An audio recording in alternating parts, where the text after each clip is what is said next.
y basado en todo lo que está sucediendo, pues a través de todo este mundo, pues hay que conocer los tiempos, hay que conocer los pensamientos que están de turno. Pablo nos dice en Romanos capítulo 12, versículos 1 y 2, os ruego por las misericordias de Dios que presentéis vuestros cuerpos como sacrificio vivo y santo, que es vuestro culto racional. No os conforméis a este siglo.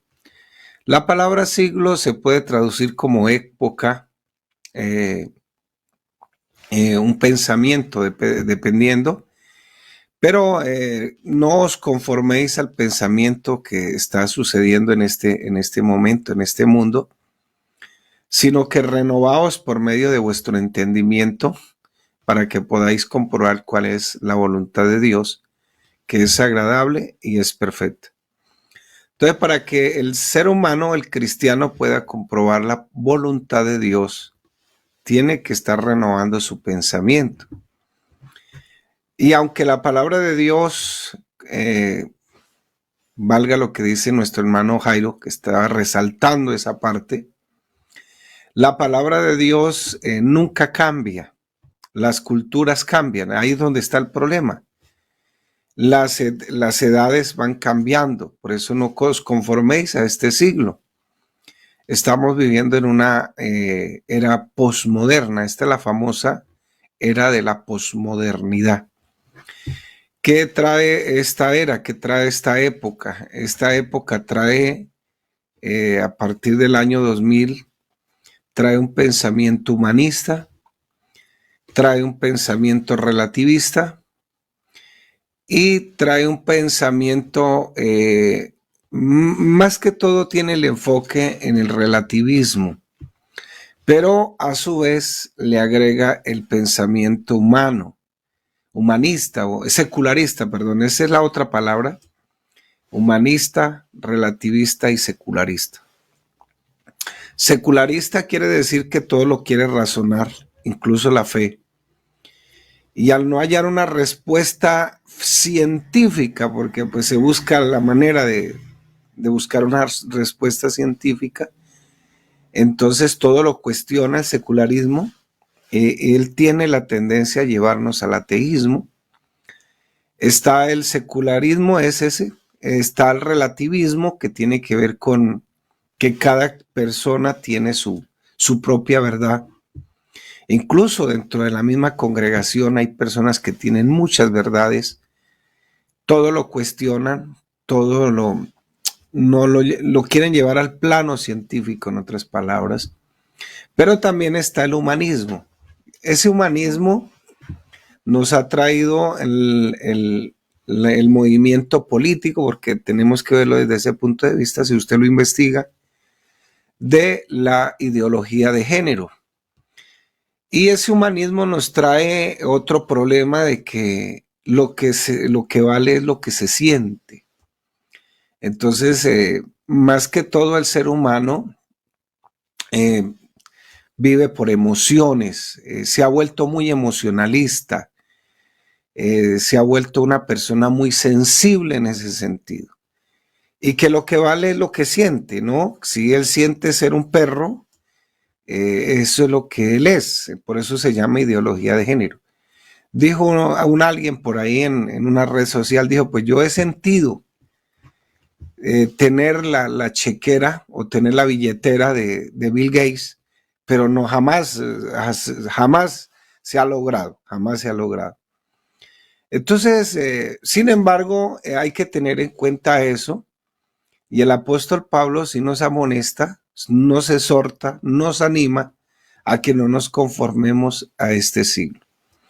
Entonces, otro problema que estamos viendo es que todo está politizado.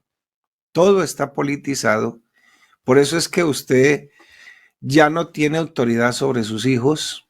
Por eso es que las instituciones educativas le quitaron la autoridad a los docentes, a los rectores, le quitaron la autoridad a los coordinadores.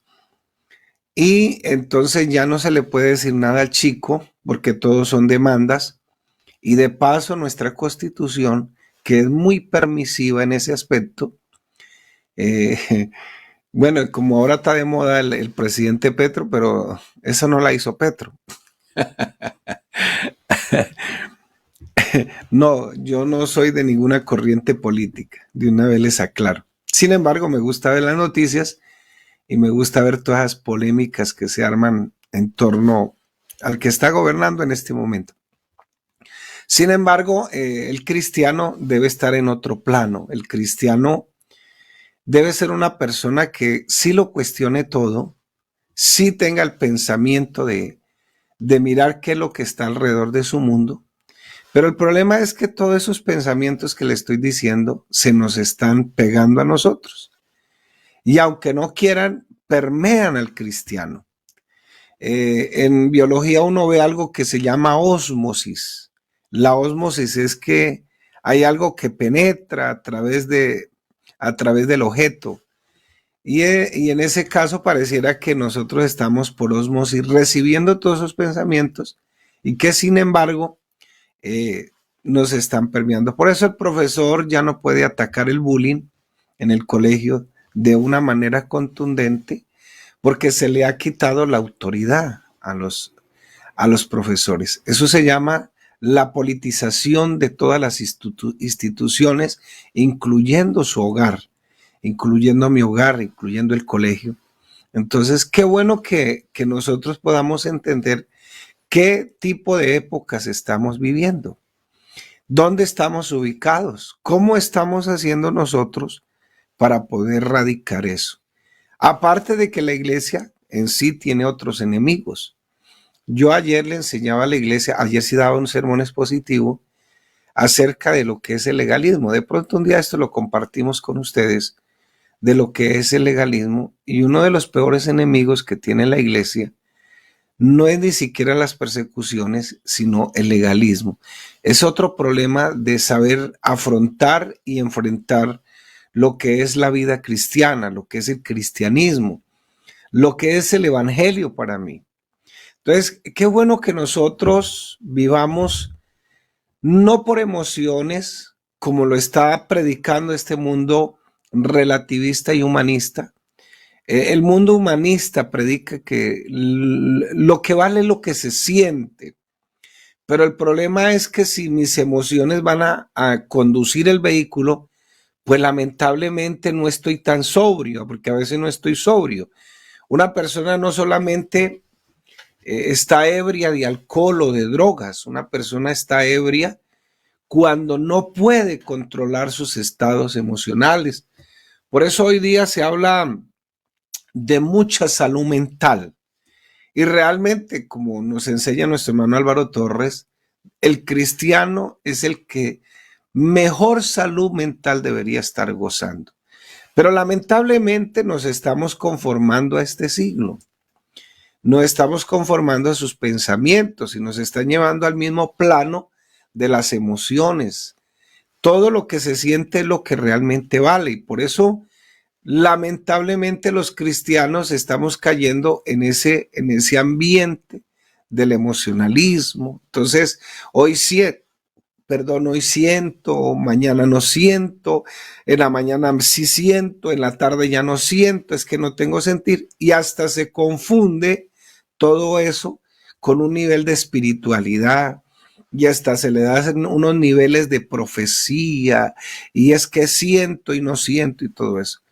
Claro, no hay que ir a los extremos y no quiero que me malinterprete en el sentido que existirán ocasiones eh, muy reales donde Dios sí me advertirá de ciertas cosas. Entonces, como algunas instituciones religiosas le echan mano a la televisión, a todo eso, los cristianos a veces no tenemos la capacidad de discernir lo que esa persona está predicando, si es verdad o no es verdad lo que está predicando. Entonces, la verdad está en la palabra de Dios. Entonces, por ejemplo, hoy están resultando profetas por todas partes. Entonces, no es que el Nuevo Testamento dice profetas, o les aclaro esto, y de pronto bajo de la nube a muchos, es que sí existieron esos profetas en el Nuevo Testamento, porque hasta ese momento la Biblia no se había terminado.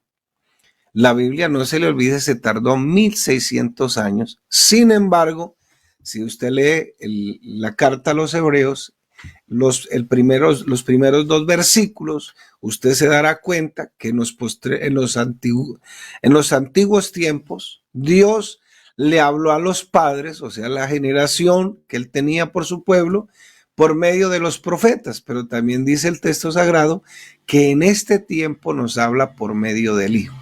Y acuérdese que el mismo texto dice que los profetas del Antiguo Testamento fueron hasta Juan Bautista.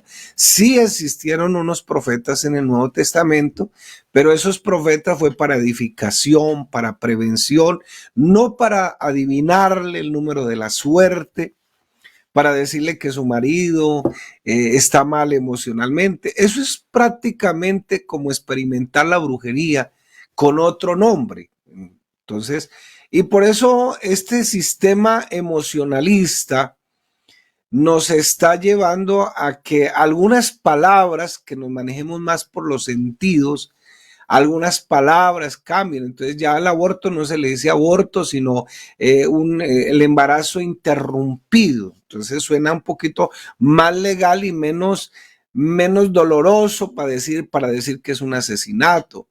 Entonces a la infidelidad se le dice, no, es que esa es, estamos experimentando entre parejas, es una cuestión así que le llaman, y etcétera, por querer decir otras cosas, etcétera, etcétera. Entonces, yo lo que lo invito en esta mañana es a que ojalá vivamos por convicciones, no por emociones.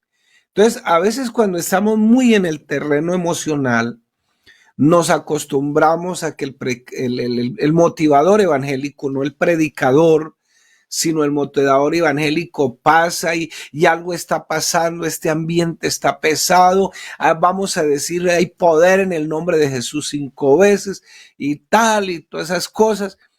Hermanos, si usted ve la selección Colombia cuando jugó la Copa América, habían 100,000 espectadores y todos le gritaban, tú puedes, dele duro, hágale. Y resulta que no pasó nada. Perdieron el partido. Porque eso no depende de eso, depende de mis convicciones. Si hay un hermano dirigiendo el culto, gloria a Dios, pero si no lo hubiera, yo tenía que darle el culto a Dios. Ahí es donde está la gran diferencia.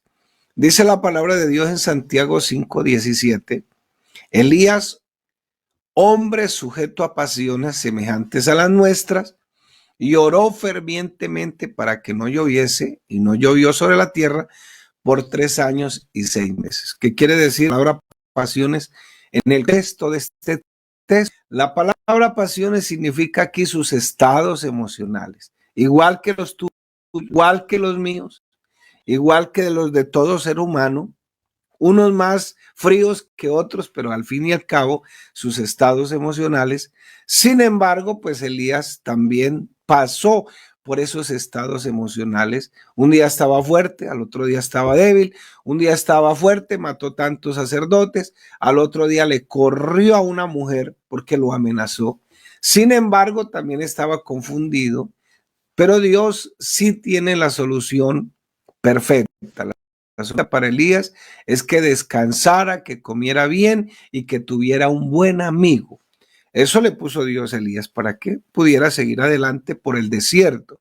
Sin embargo, cuando ya estuvo en la de Dios, él se confundió porque pensó, como a veces algunos de nosotros, muy pentecostales, y no estoy en contra del pentecostalismo porque soy pentecostal, creo en el derramamiento del Espíritu Santo, no, pero no como lo creen algunos de alguna manera.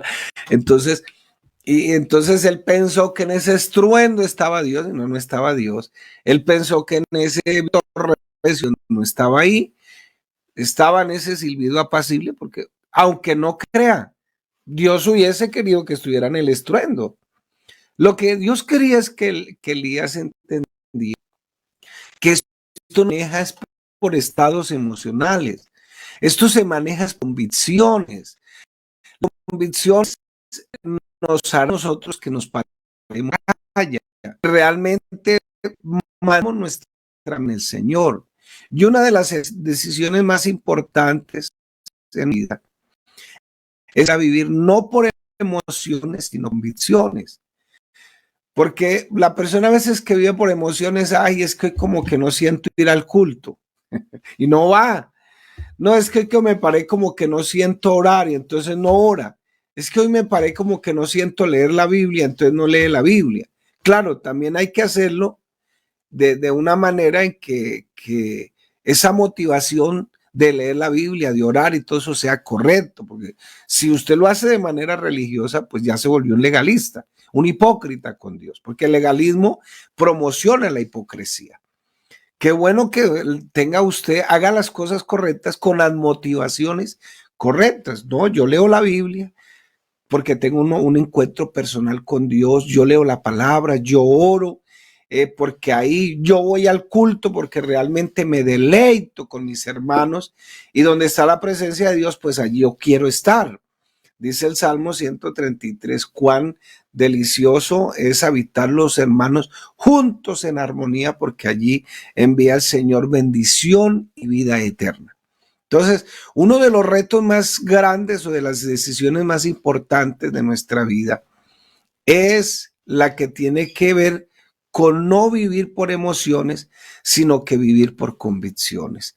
Lamentablemente, por eso es que muchos de nuestros cristianos, muchos de nuestros hermanos salen rapidito por la puerta de atrás. Rapidito, porque todo se maneja de acuerdo a sus emociones. Y lo que decía el hermano, pues sí, el pastor tiene razón, se equivocó. De pronto es hasta ambicioso porque es que tenemos que reconocer. Hay gente que ha hecho del evangelio un negocio, eso no se puede tapar. Pero más que el pastor, más que toda cualquier otra cosa, usted está en la iglesia no por el pastor, usted está en la iglesia de Cristo, pertenece al cuerpo de Cristo, por aquel que lo lavó, lo limpió y lo tiene en una congregación local, edificándose.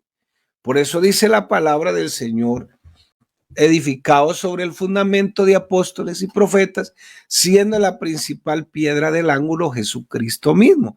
Pero en el capítulo 4, después del versículo 11, el Señor dice que constituyó a unos apóstoles, a otros profetas, a otros pastores y maestros, para que perfeccione, para que edifique, para ¿cómo es que usa la palabra correcta ahí? Para la edificación de los santos, para la obra del ministerio. Esa palabra edificación, formación, viene de una palabra griega que significa catartismos, que tiene que ver con el sobandero. Bueno, ahora se le dice fisioterapeuta. Tiene que ver con esa persona que va sobando con un aceite especial y de repente acomoda el hueso, acomoda el tendón, acomoda lo que tenga que acomodar, y para eso constituyó el Señor a algunos apóstoles, a otros profetas, a otros pastores y maestros. El perfeccionar es la palabra correcta. Gracias, mi hermano Jairo. Perfeccionar para la obra del ministerio. Ahora, no es para ser pastores. La palabra ministerio en el original es diaconía. ¿Qué es un diácono? Un diácono es un servidor. Entonces, para que perfeccione a los servidores. ¿Para qué? Para que podamos llegar a la estatura de Cristo. Ese es el objetivo. Entonces, todo lo que vamos a realizar en la vida, qué comer, qué hacer, cómo desarrollar la vida sexual, cuando me caso, lógico, porque cómo desarrollar nuestro ministerio, o sea, nuestro servicio, cómo abrir la palabra de Dios y estudiarla, cómo enseñarla. No puede ser algo que nosotros experimentemos, sino que tiene que ser por unos principios que poco a poco vamos nosotros desarrollando sistemáticamente, porque hemos tomado la decisión de prepararnos para ser los hijos de Dios que Él quiere que sea. Entonces, por eso a veces hacemos hasta oraciones, yo declaro, yo esto, ¿no? Olvidando de antemano que el Dios que tenemos es un Dios soberano, es un Dios poderoso, es un Dios que tiene la sabiduría para hacer como Él quiere. Entonces, Cuando nosotros oramos no le estamos informando ni siquiera a Dios, pero Él sí quiere que usted hable con Él, que tenga una comunión íntima con Él. Y les digo que a veces es difícil vivir de esta manera, como le estoy diciendo. Vivir por principio significa hacer lo que Dios manda, a luchar por lo que Dios manda, aunque quisiéramos hacer lo que más nos gusta, pero solo cuando se vive por emoción, por convicciones, perdón, solo haremos lo que Dios manda y lo que Dios nos revela en su palabra.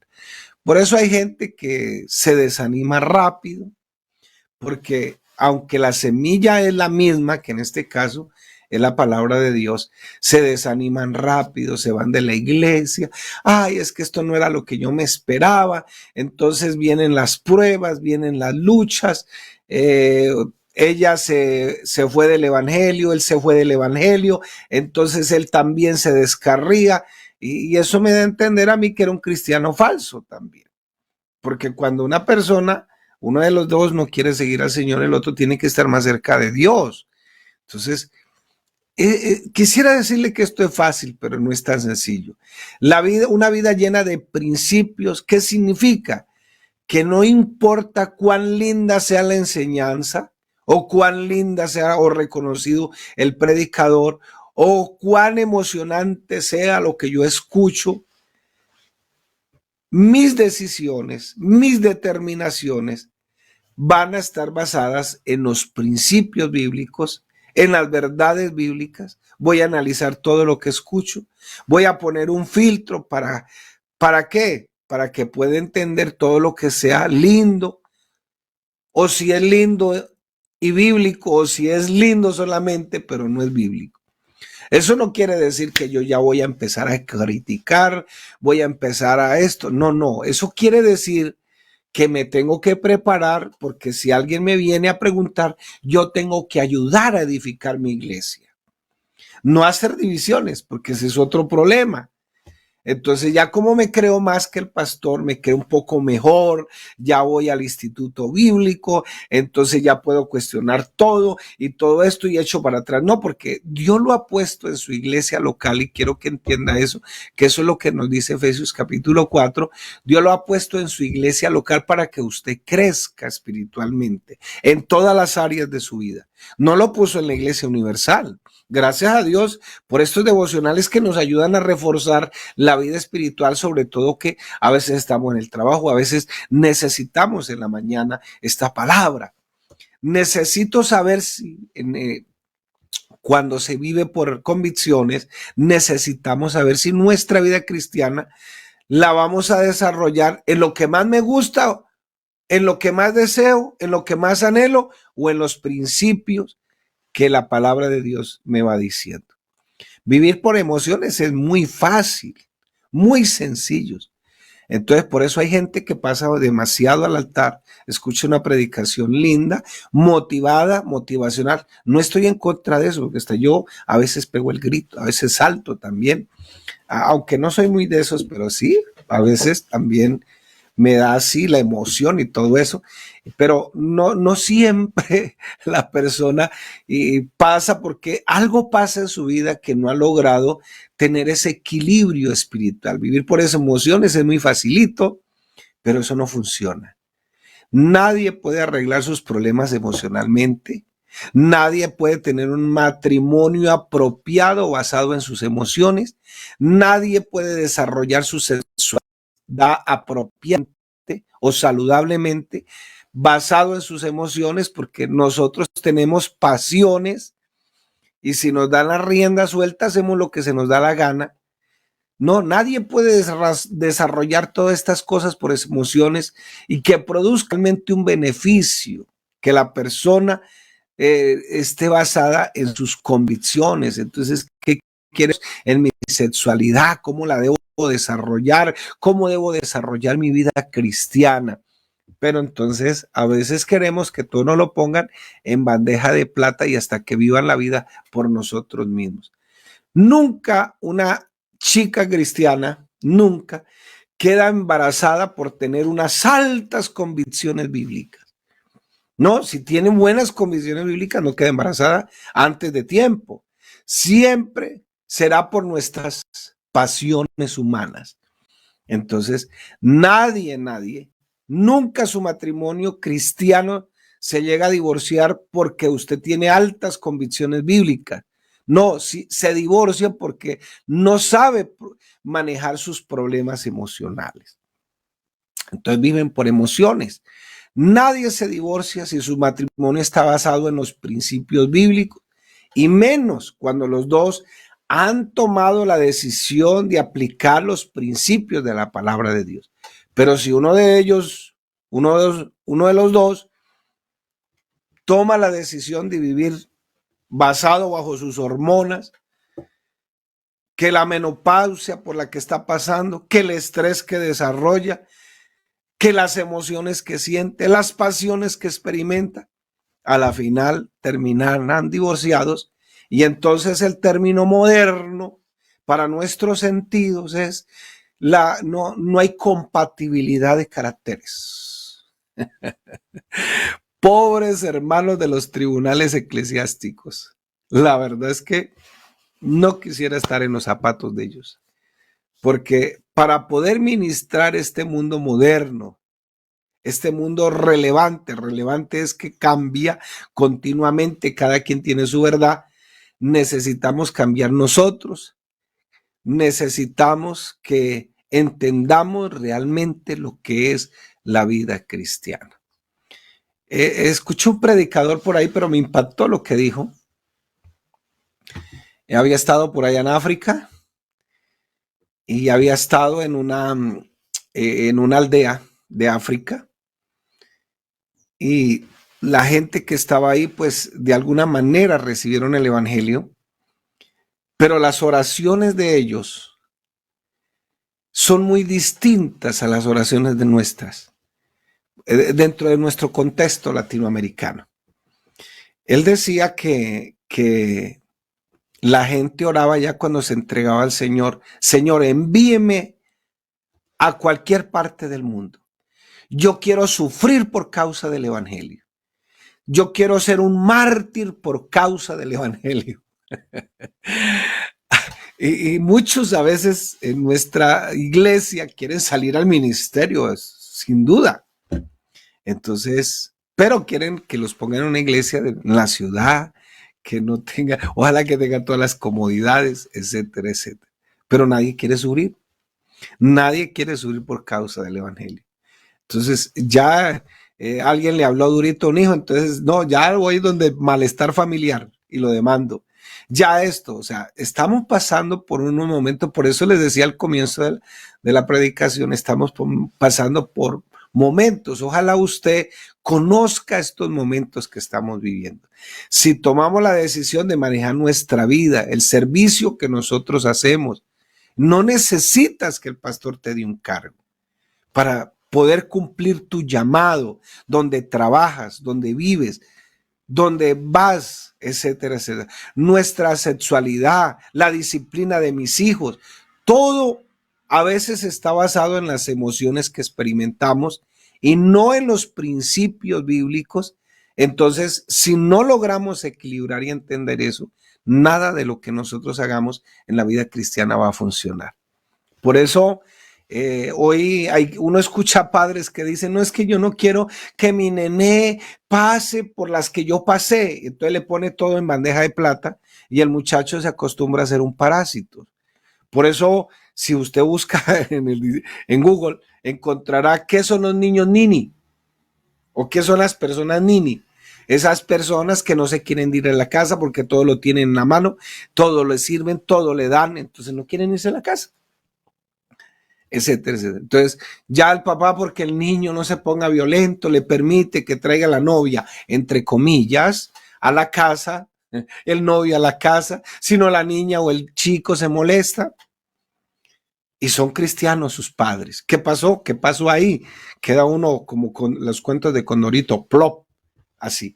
No funcionan porque toda la vida está basada no en principios, sino en emociones. Entonces, y lo que hay que entender en esta vida es que Dios creó al mundo y en este mundo estableció leyes. Existe la ley de la gravedad, nadie puede eliminarla. Y la razón por la que estamos sentados o parados es porque todos los objetos van al centro de la Tierra. Si estamos en una altura, dependiendo de nuestro peso, la distancia, la velocidad que tenga, asimismo será el impacto si nos dejamos caer. Y es un principio que nadie lo puede romper. Esas son las leyes de Dios. Entonces, por eso dice la Biblia que no se confíe. Lo que el hombre siembra, eso recoge. ¿Por qué? Porque así no lo quiere ver como una ley que está en la palabra de Dios. Dios lo ha establecido como una ley, así de sencillo. Por eso la ley del pecado que habla Pablo en Romanos capítulo 7 y 8 habla de la ley del pecado. Entonces, ¿qué es una ley? Una ley me exige a mí, pero aparte de que me exige, si no cumplo esa ley me castiga. ¿Y qué hace el pecado? Lo mismo. En cambio, Dios, yo cumplo la ley de Dios, entonces soy bienaventurado. Aparte de que soy bienaventurado, entonces vivo la vida que Dios quiere que viva, que es una vida en abundancia. Todo lo que vemos de la vida fue creado por Dios y está basado en principios. Mis ojos, mis órganos genitales, mi mente, mi cuerpo, todo funciona a base de principios. Por eso la vida espiritual, la vida de la iglesia, todo funciona en base a principios, no en base a mis estados emocionales. Por eso cuando a veces no entiendo ciertas cosas, como dijo alguien por ahí, me patraseo.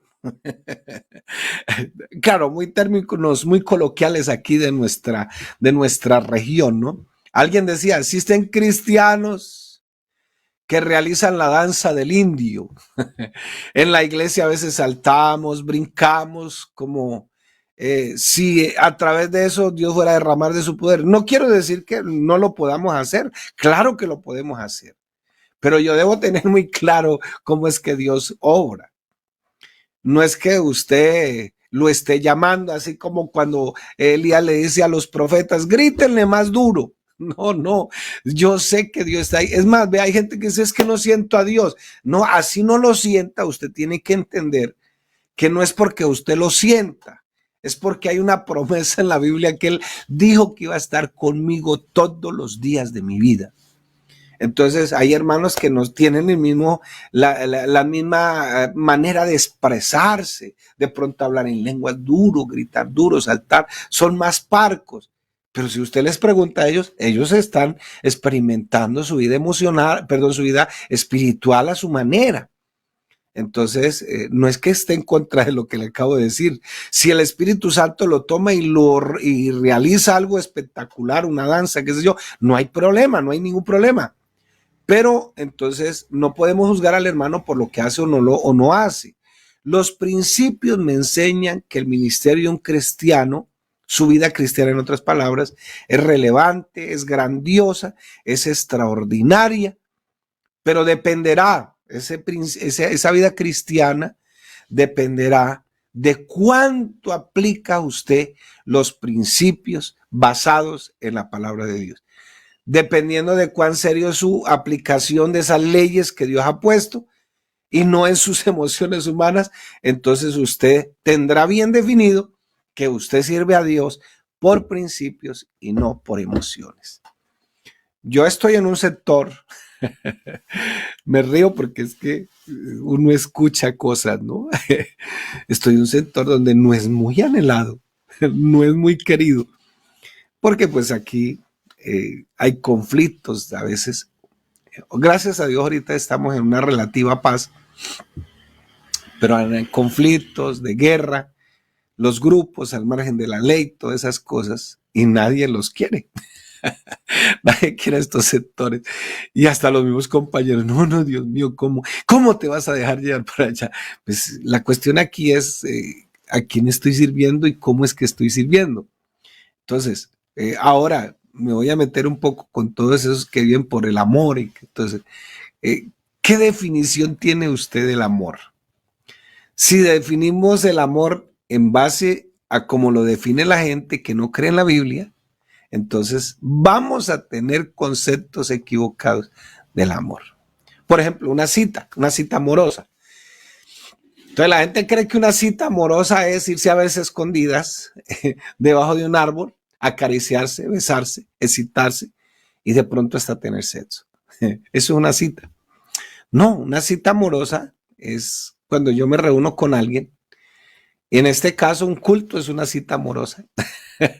Una reunión de jóvenes es una cita amorosa. Entonces, porque es que se tiene la idea de que el amor es aguantar a veces, ya pasando un poquito más al terreno de cuando se lastima a las otras personas. Entonces, no es que yo todo lo hago por amor. Entonces, no lo está haciendo por amor, lo está haciendo por un estado emocional, no por principios. Entonces tiene que aguantar estoicamente el maltrato de su esposa, de su esposo, de sus hijos. Uno se entera de madres que aguantan el maltrato de sus hijos y que no se quedan calladas. No, es que todo lo hago por amor, porque es que el Señor, no, es que el Señor también te da la cualidad, la autoridad para que tú hagas tus reclamos basados en la Biblia. Claro, un consejo para las damas, ¿no? Muy dadas a dar cantaleta, no, es basados en la Biblia que tienen que hacer sus reclamos. Y tengo que, lamentablemente muchos de nosotros no tenemos conceptos bíblicos claros y entonces no estudiamos la Biblia claramente a veces, no la interpretamos bien claro. Entonces a veces la Biblia no se convierte en la única regla de fe y de conducta. Entonces, mi hermano, en esta mañana quería darle este consejo, ¿no? El hermano Jairo me dijo que si le ayudaba anoche. Y yo dije, Señor, ¿y ahora qué predico? Pero bueno, Dios puso esto en mi corazón. Quería compartirlo con ustedes en esta mañana y animarlos. No a que se deje gobernar. Tampoco es que se desprenda y se vuelva un insensible y todo eso. Pero digamos que usted va en un coche, va en un carro y hay que pensar es quién va al volante. Si usted o sus estados emocionales. ¿Quién va de copiloto? ¿Usted o sus estados emocionales? ¿Dónde deben ir? ¿Dónde deben ir? Muchos sufrimientos de muchos cristianos en este momento es porque tenemos nociones y conceptos equivocados de lo que es el Evangelio. Yo creo que el Señor, sí, me gusta ese texto y lo repito cada vez que puedo. Yo he venido para que tengan vida y la tengan en abundancia. Voy a parafrasearlo a mi manera. Yo he venido para que tengan vida y no sean aburridos. Eso es lo que dice el Señor ahí en ese texto. Entonces, mi hermano, yo quiero animarlo en esta mañana a que usted le haga a Dios ese culto racional que dice ahí, con eso que Dios le ha dado, que le sirva a Dios, que se prepare mejor y que sepa también, de paso, qué época es la que está viviendo y pueda manejar esas cosas y no se deje llevar demasiado por sus estados emocionales y esté a punto de irse de la iglesia porque no soporta esto, lo otro. No, Dios quiere que usted esté ahí, que crezca ahí, porque algo debe estar pasando en su vida. En estos días me llamó una hermana de otro país que ha estado pasando por unos momentos muy difíciles con su iglesia allá y hasta en disciplina la han puesto. Yo le dije, hermana, dele gracias a Dios. No entendía, quería de pronto que me pusiera al favor de ella. Y en cierta manera sí estoy a favor de ella. Pero también Dios me mostró que había algo en ella donde debía crecer. Porque cuando usted y yo nos convertimos al Señor, Dios derrama unas gracias espirituales en nuestra vida. Amor, gozo, paz, paciencia, benignidad, bondad. Pero a veces necesitamos crecer en una de esas gracias espirituales. Y Dios permitirá, por medio de su universidad, que es esta iglesia preciosa, me permitirá pasar por ahí para que yo crezca espiritualmente. Lo animo en el nombre de Jesús. Dios me lo bendiga en esta mañana. La paz de Cristo para todos.